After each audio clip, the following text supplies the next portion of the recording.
Muchas gracias por estar nuevamente con nosotros en una nueva edición de Conexión Vital.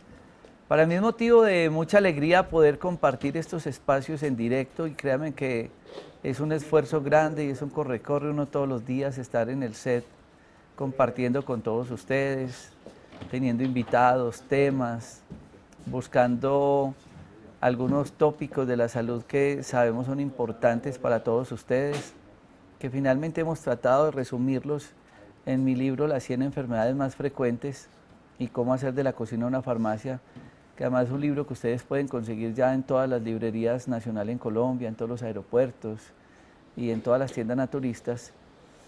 Y esto ha sido como el recopilar de tantas historias clínicas, porque cuando nos sentamos acá a hablar de ciertas patologías es lo que más estamos viendo en consulta.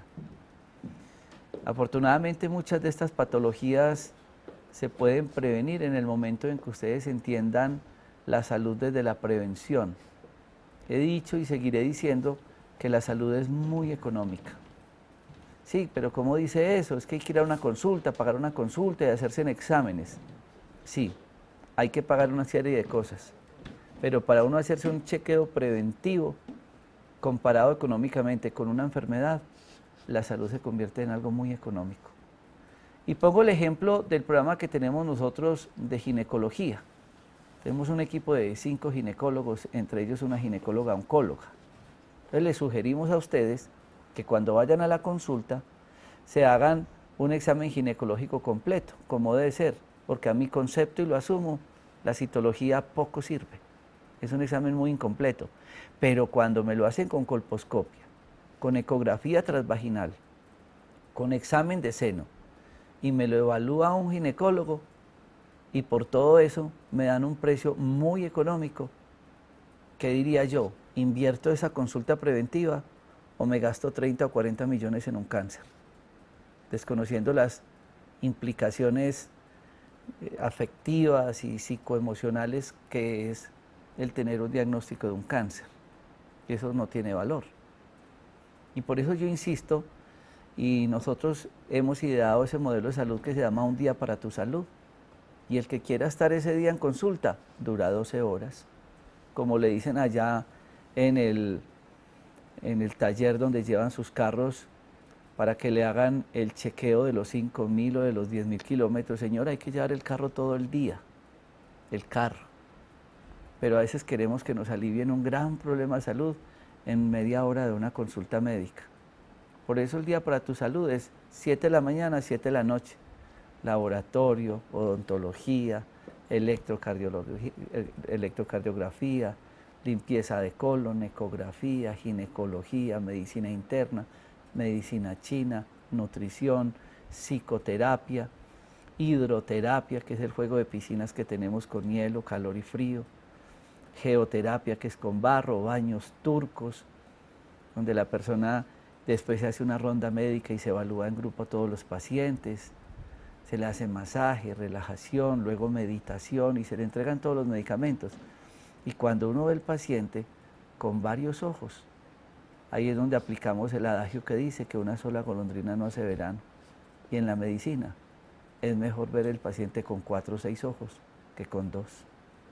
Y ahí nos toca liberarnos de tantos egoísmos médicos que tenemos y nos ufanamos de ellos. Por eso, ojalá uno pudiera llegar a hacer esa parte integral del paciente.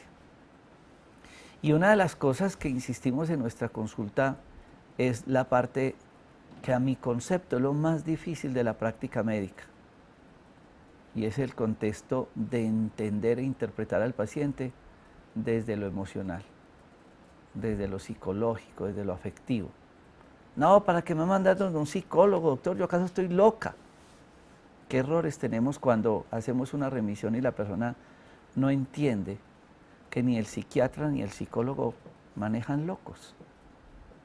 Lo que estamos tratando de entender es que hay una gran cantidad de situaciones emocionales que le pegan al cuerpo. Vengo de grabar un programa ahora con un equipo de radiólogos, porque cuando hacemos las ecografías de cuello genitales son radiólogos los que trabajan con nosotros.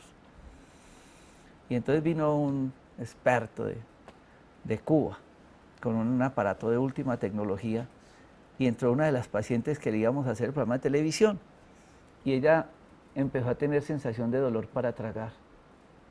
Le dolía para tragar, empezaron a hacerle unos estudios en la tiroides y encontraron que era que tenía la tiroides inflamada. Entonces, después de que le hicimos todo el programa, yo la llamé aparte. ¿Y sabe qué le pregunté ya a ella? Dígame a usted qué le falta por gritar. ¿Qué entrepado tiene ahí usted? ¿Qué entripado tiene que usted no ha soltado? Por eso invité hoy al doctor Eduardo Henao Ceballos. Él es psicólogo clínico e hipnólogo. Porque yo creo que si nosotros no tocamos el sentimiento, el alma y la psicología del paciente, posiblemente le mandemos ahí unas pasticas y le puedan servir. Pero se fue con lo que dicen las abuelitas, con ese taco en el alma. Doctor Eduardo, muchas gracias por estar con nosotros. Doctor Jorge Enrique, muchísimas gracias por participar en este espacio con su persona. Gracias por la invitación. ¿Puede un problema como ese que mencionaba esa señora realmente desencadenar algo en el cuerpo? ¿Pueden las emociones desordenar esta carne para que nos dé una enfermedad? Muy importante la pregunta. Hay un concepto llamado holístico, que es integral. A veces por la especialización decimos tiene un corazón, tiene unos pulmones, tiene estos órganos, los ojos. Y un concepto muy científico es, no es que uno tenga un corazón, no es todo corazón, no es que uno tenga ojos, sino que uno todo es ojos. Y existe dentro de nuestra filosofía polarizada el concepto de mente y cuerpo, de organismo y psiquismo, pero andan interrelacionados. Y sabemos por los principios de la medicina psicosomática que lo mental influye sobre lo físico y lo físico influye sobre lo mental. De hecho, si uno tiene una preocupación o tiene un problema, físicamente se siente sin ánimo, sin energía, sin capacidad de concentrarse suficientemente bien. De idéntica manera, si tiene una dolencia física, mentalmente no siente ánimo ni predisposición para dedicarse a hacer otras actividades de suyo completamente psicológicas. Lo mental influye sobre lo físico y lo físico sobre lo mental. Y lo que dice el doctor Jorge Enrique, las emociones, esas reacciones del cuerpo que se producen a través tanto de lo positivo como de lo negativo, influyen necesariamente y en forma muy poderosa sobre la salud, sobre el bienestar de las personas. Con esas dos imágenes que acaban de ver, uno se preguntará qué se está tapando la persona, qué no querrá ver. A veces hay que interpretar. Yo estuve una vez hace muchos años en una conferencia del doctor Eduardo, donde era la expresión, hablaba de la expresión corporal, la posición de los ojos, de las manos, que ocultamos cuando nos metemos las manos al bolsillo mientras damos una conferencia, cuando nos hacen una pregunta, ¿qué pensamiento estoy ideando o qué mentira estoy ideando? Que es un tema bien chévere que podemos tocar ahora. Pero en ese trasfondo de esas personas que estaban ahí en esas imágenes, ¿cómo se estará afectando el cuerpo? ¿Será que podrán dormir esta noche bien? ¿Será que ese estómago está lleno de gastritis? ¿Será que está alterando esa tiroides y demás cosas? Pero nos tratan la gastritis, nos tratan la tiroides y nos tratan el cuerpo sin interpretar el alma. Ya regresamos.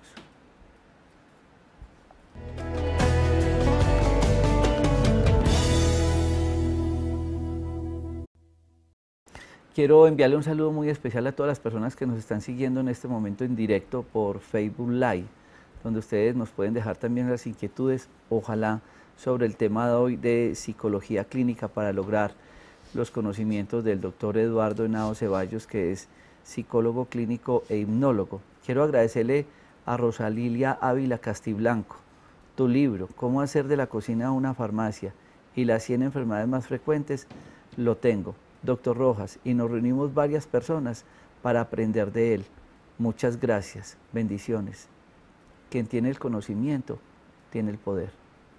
Y por eso yo insisto que cuando yo hago un programa de televisión con muchos de los especialistas que vienen acá, y ustedes entienden el tema, consultan sobre el tema, y van a la cita médica sobre el tema, con toda seguridad ustedes están evitando una complicación de una enfermedad. Y eso es lo que yo insisto, la finalidad de este programa. Y ahora que estamos con el doctor Eduardo Henao Ceballos, yo les he dicho muchos a ustedes que cuando vayan a una consulta médica, cualquiera de sus médicos en Colombia y en los países que nos ven ahora, traten de buscar dos causas que yo quiero que el doctor nos hable ahora, que están también relacionadas con la enfermedad. ¿Usted es feliz o no? Una. Dos, ¿a qué le achaca lo que tiene? Es que no es normal que a uno le dé algo. Sí, hay cosas muy puntuales, una apendicitis, cólico en la vesícula, pero hay otras cosas que tenemos que buscar a qué le achaca a usted lo que tiene. Y a veces nos vienen con historias más del alma que del cuerpo. ¿Cómo interpretar esas dos preguntas, doctor Eduardo, en el contexto de la enfermedad? Importante tener en cuenta el estado anímico del consultante o del paciente, porque eso nos pone al descubierto una radiografía de su estado anímico y nos orienta sobre los elementos que pueden haber incidido en el desarrollo de esa enfermedad o de esos síntomas. Porque la generalidad de las personas suelen arrastrar una sombra del pasado. Esa sombra está generalmente compuesta por una serie de impresiones derivadas de su comunicación con el entorno familiar, el entorno social. A veces estas situaciones que entran por la vista a través de movimientos generan emociones en el cuerpo y cuando están cargadas de energía negativa generan lo que nosotros llamamos improntas y esas impresiones modifican la forma de pensar y la forma de sentir y la persona arrastra en su mente, en su inconsciente, ese recuerdo y su personalidad se altera. Gracias a los adelantos de la psicología, en la actualidad se dispone de una herramienta muy importante, la hipnosis, y dentro de la hipnosis, la hipnoalfa, que es una terapia que se hace a través del movimiento ocular, que nos permite reprocesar y desensibilizar esos recuerdos incómodos que la persona viene arrastrando de su pasado y que de alguna manera inciden sobre sus dolencias o sobre su personalidad, atascándola, desdibujándola, incomodándola y generándole una cantidad de trastornos y de síntomas incómodos. Y cuando le preguntamos a la persona a qué le achaca, y la persona empieza a contar una gran cantidad de conflictos laborales, emocionales, de pareja, familiares, tantas cosas, el vivir permanentemente bajo esas situaciones terminan descodificando nuestro cuerpo para llevarlo a una enfermedad. Evidentemente. Y cuando analizamos en el fondo esta serie de conflictos, nos damos cuenta que la gran mayoría de los problemas humanos tienen que ver en la comunicación. No sabemos comunicarnos. Y lamentablemente pensamos que lo hacemos a través de las palabras, pero las palabras es lo que menos comunica, apenas da el 7% y es lo único que manejamos conscientemente. Ignoramos muchas veces que no es lo que la persona dice, sino el tono de voz en que lo expresa, lo que comunica más. Da el 38% de la comunicación. Una palabra es totalmente neutra. Es el tono de la voz la que le da el significado. El simple saludo, el hola, la palabra es neutra, es el tono de la voz el que le da el significado. A uno le pueden decir hola, o le pueden decir hola, o le dicen hola. Es el tono de la voz el que da el significado. La palabra que más hemos escuchado desde pequeños, la negación, el no, no coja, no grite, no moleste, no salte ahí, usted no puede, usted no es capaz, no ponga esa cara. Bien, pero en la negación, que la seguimos empleando, el tono de voz le da el significado. A uno le dicen sin necesidad de gritarle no, y es un no rotundo, no admite discusión. O le dicen no, ese no es negociable. O bien escucha usted cuando le dicen no, ese no dilatado en el fondo es un sí, lo mismo que un sí prolongado en el fondo es un no. Finalmente tenemos el llamado lenguaje corporal, los gestos, los ademanes, que nos revelan el 55% de la posición, y no es engañoso, porque es totalmente inconsciente y está al servicio de la comunicación. Sol García, hola doctor, excelente tema, me da mucha depresión, mantengo pálida, sin ánimo, me dicen cuando me ven que estoy enferma. Las personas hablan mucho del tema de la depresión y se autodiagnostican la depresión. Doctor, yo vengo porque tengo depresión. ¿Realmente el diagnóstico de depresión debe ser estudiado? ¿Es tan grave el tema de la depresión? Según la Organización Mundial de la Salud, 124 millones de personas en el mundo son víctimas de la depresión. Estadísticamente se establece que el 10% de las mujeres sufren depresión. Los hombres, el 8% sufrimos de depresión. La depresión es una manifestación de la angustia y tiene como síntomas característicos, primero, la baja autoestima. La persona siente que no vale para nada, que la vida no tiene importancia, que él no tiene cualidades ni capacidades absolutamente para nada. Y esencialmente, fuertes sentimientos de culpa. Además de eso, hay comportamientos que nos demuestran ese estado depresivo.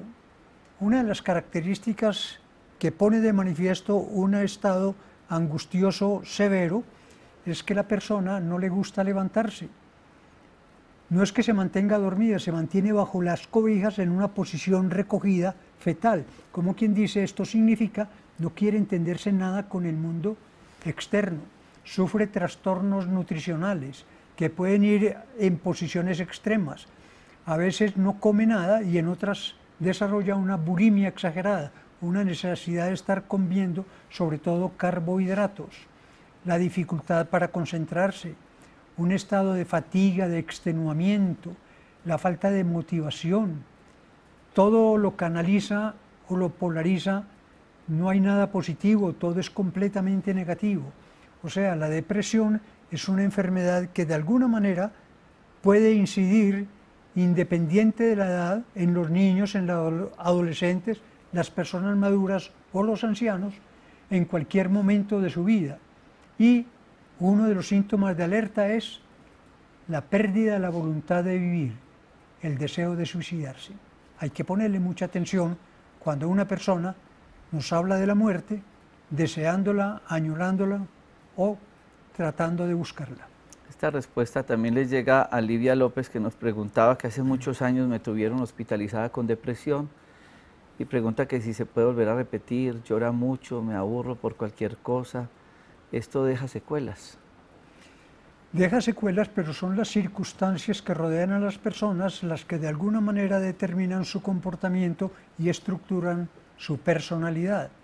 A uno lo pueden tratar por una afección pulmonar, un catarro, una gripa, y el hecho de que se la curen, eso no invalida que en el futuro, por cualquier otra circunstancia, le pueda volver otro estado de gripa. De idéntica manera, la mente puede tratarse y curarse, pero las circunstancias que determinan el comportamiento necesariamente pueden en el futuro, en una situación X, Y o Z, generar nuevamente un estado alterado en su salud. Ok, vamos a este corte comerciales y seguimos a la línea abierta 018-127-222 para que ustedes pregunten sobre el tema de psicoterapia y nos escriban también por Facebook Live buscando medicamentos Dr. Rojas. Ya regresamos.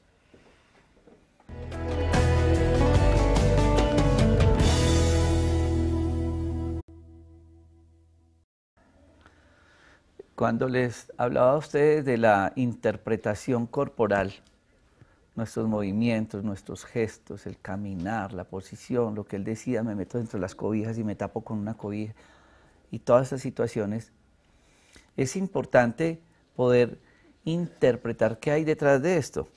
Porque miren, nos pregunta, por ejemplo, entran muchas llamadas, Patricia Giraldo, yo creo que lo que yo siento es por el estado de ánimo, con frecuencia varía.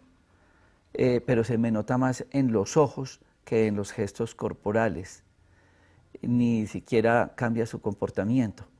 Pueden así, a través de los ojos o de muchas partes corporales uno ver que la persona está alterado de ánimo? La pregunta es interesante en razón a que si observamos las personas aquejadas de depresión, de melancolía, de tristeza, una de las características esenciales es están mirando hacia el piso. ¿Qué sucede cuando la persona mira hacia el piso? Nosotros hablamos del llamado mouse visual. ¿Por qué? Porque el mouse en el computador mueve una flechita en la pantalla tiene muchas ventanas o iconos de información. Dentro de todas esas ventanas yo quiero esta, cojo el mouse, muevo la flechita allá y hago así y me da esa información. El cerebro humano tiene mucha información.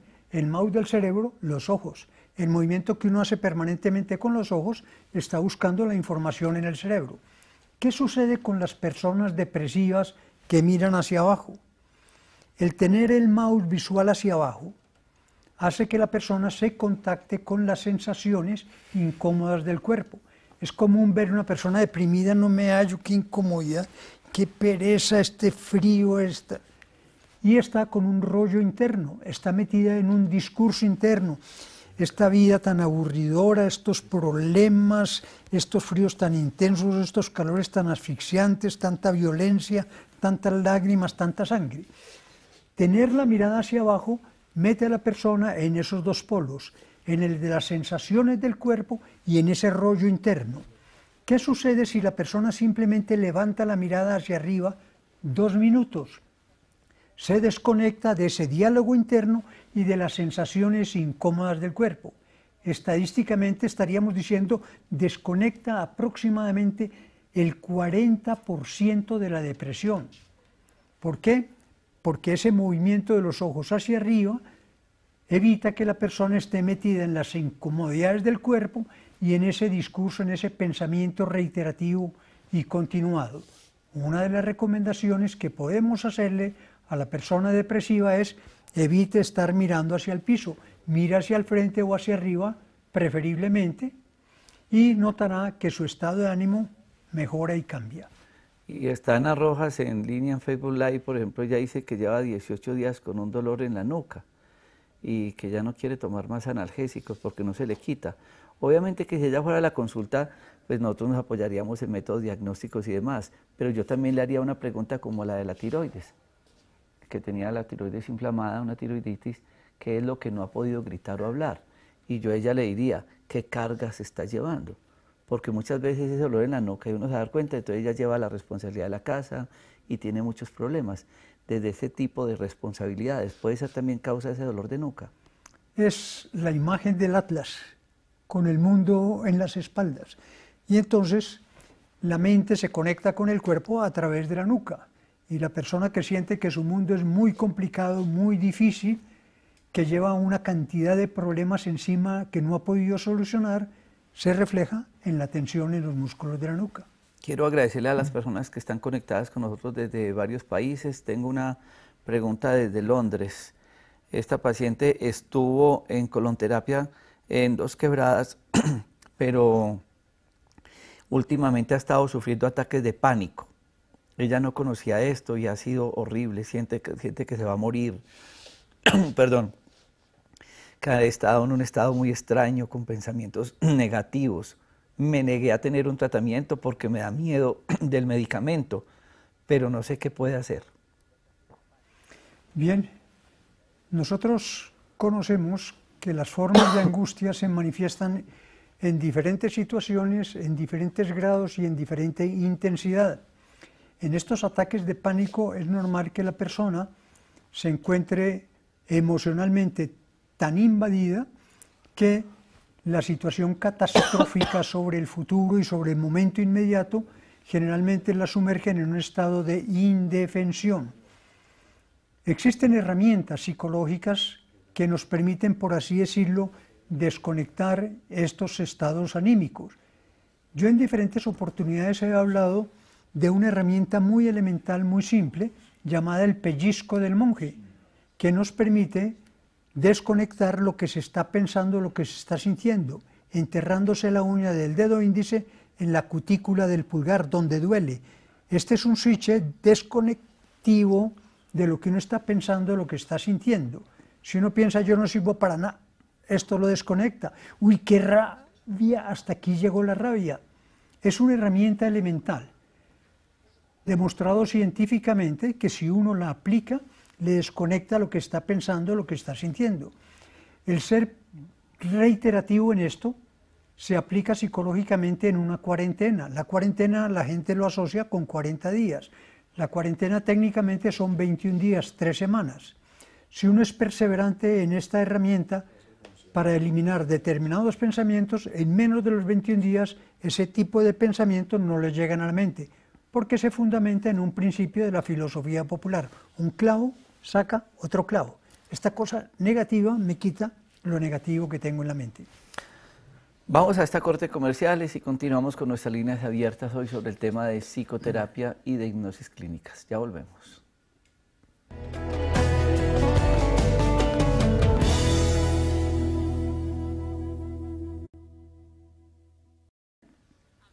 Pregunta Gloria Gómez en Facebook Live. Buenas tardes, doctor. ¿El estrés en ciertos momentos puede darle a la persona algo que no pueda mantenerse en pie y sienta que se va a desmayar? Le han hecho exámenes, pero todo encuentra normal. Definamos un poco el estrés y cómo puede ser de alto impacto en nuestro organismo para desencadenar ciertas patologías.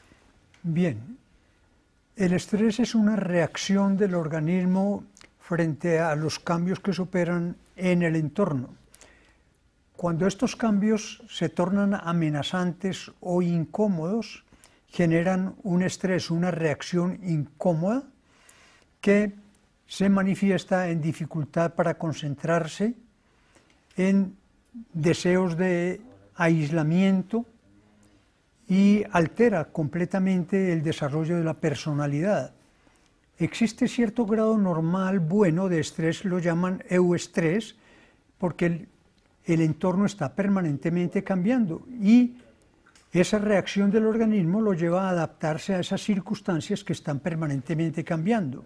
No es lo mismo estar tranquilo y cómodo en la casa que estar en la calle en medio de un tráfico de vehículos y humano que está permanentemente incomodando y frente al cual uno está permanentemente en una situación de tensión de la que no se da cuenta, para evitar que lo roben, que lo atraquen, que invade el espacio de otra persona, que se roce con otra persona.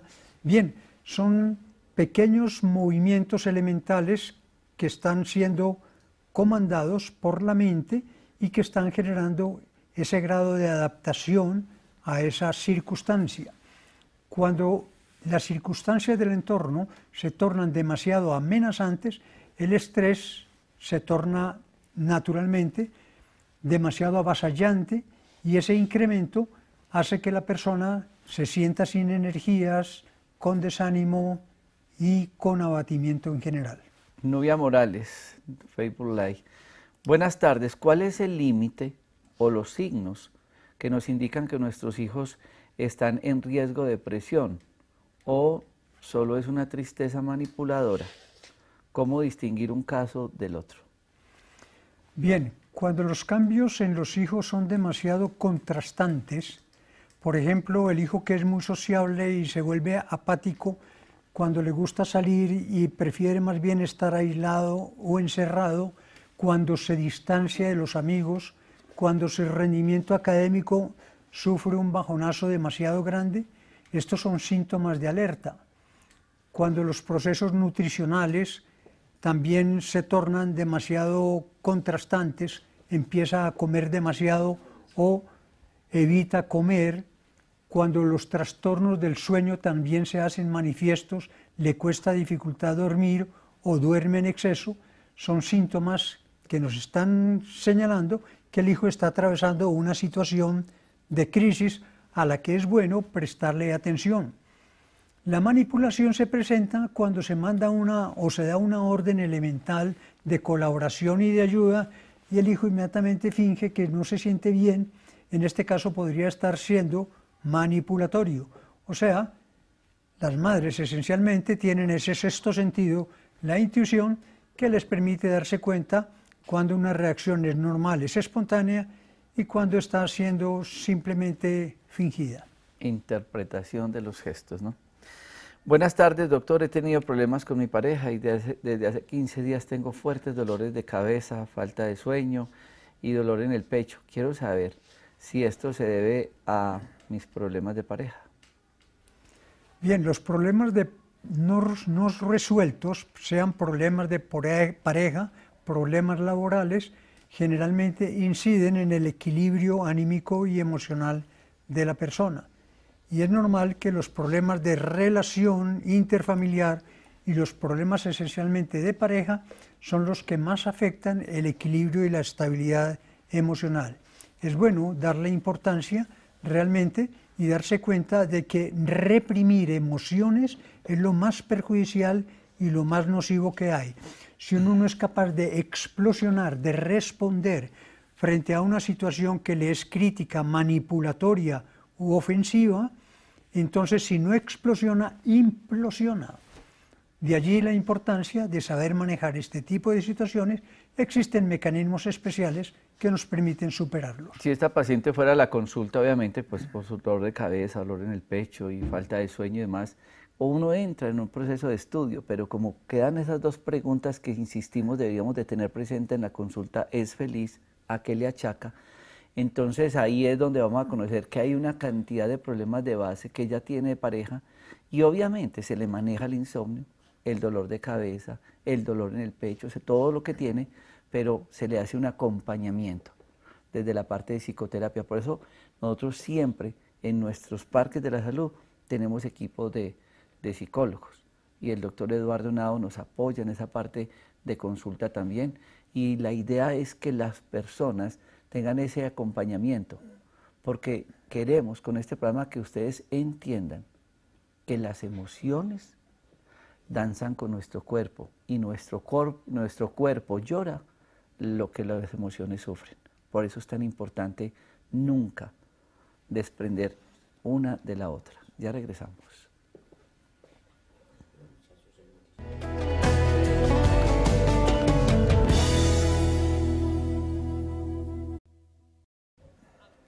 Preguntaba Olga Estela, doctor, estoy muy enferma del colon, me duele la espalda, estoy muy triste, no quiero levantarme de la cama, así llevo un mes.